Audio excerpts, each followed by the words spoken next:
Malouin et Malouine, aujourd'hui, on n'est pas à Saint-Malo. Où est-ce qu'on est là? Eh ben, tu es Alain sur la commune de la Richardaie. Alors c'est une petite commune de bord de Rance qui se trouve sur la rive gauche de la Rance. C'est une commune qui possède un littoral assez chouette, hein, avec une école de voile.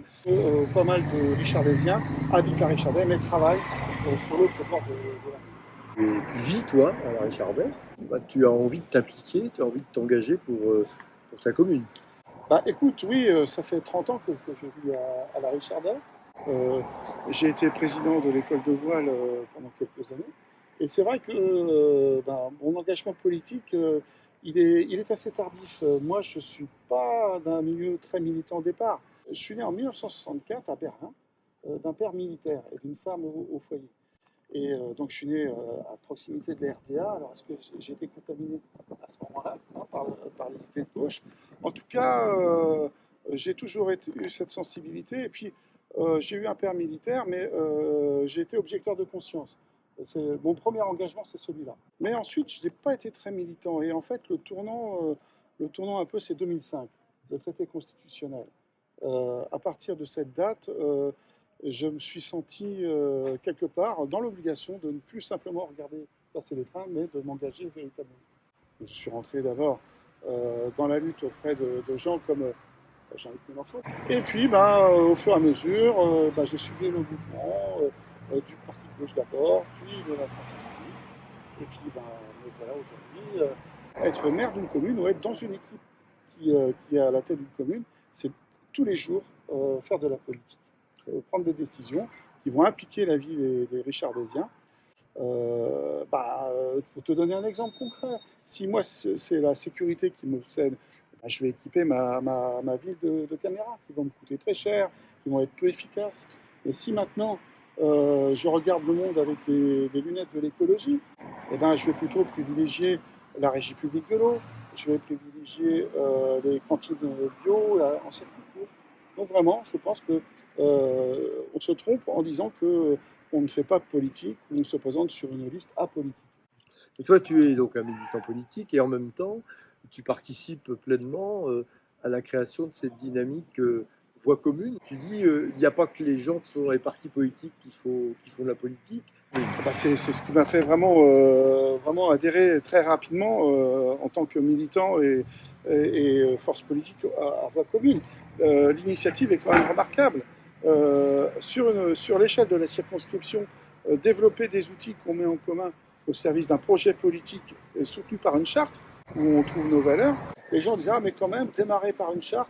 Et finalement, je trouve que c'était une excellente idée parce qu'on a fixé un cadre de valeurs sur lequel les gens peuvent trouver un engagement.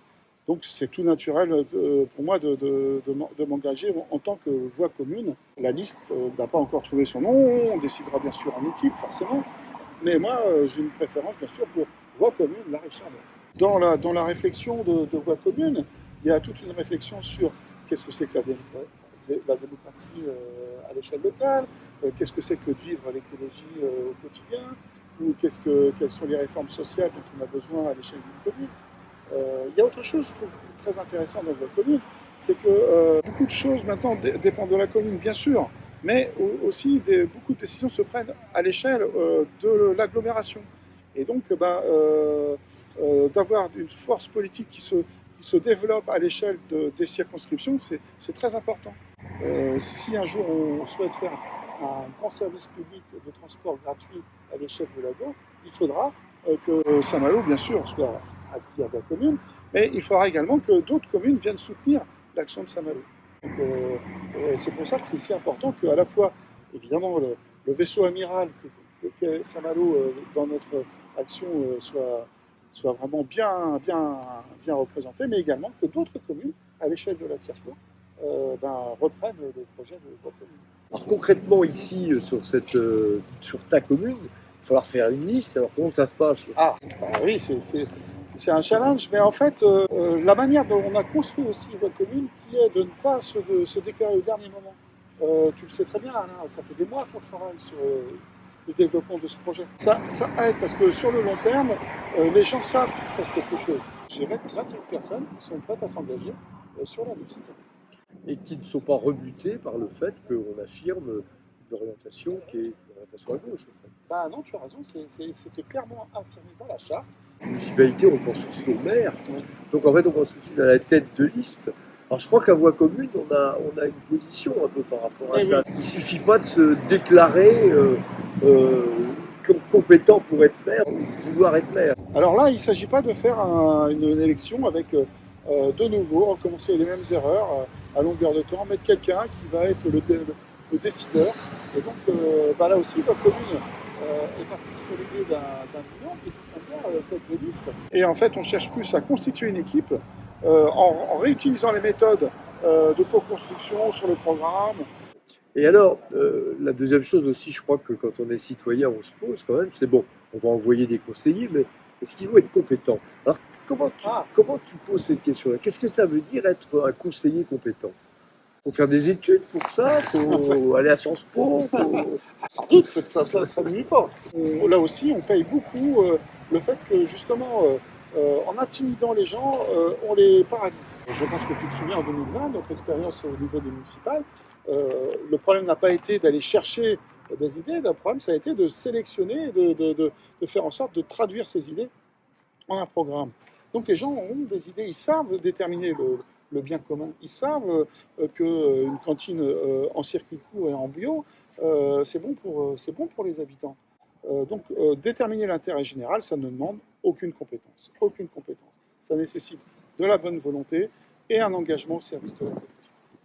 Et ça, alors, après, il faut mettre en œuvre. Ce qui s'y rend des fois la responsabilité des élus pas facile, parce qu'il faut mettre en œuvre, ça veut dire des fois être obligé de faire des choix. Comment tu te situes par rapport à cette difficulté en fait? C'est vrai que c'est difficile, hein. C'est vrai que c'est difficile après. Quand on écrit des choses sur le papier, il faut, dans un second temps, être en capacité de le faire. Autrement, on déçoit tout le monde. Hein. Donc, mais ça aussi, on a un petit peu retour d'expérience, on voit un peu, on voit ce que font les autres, si on est un peu curieux.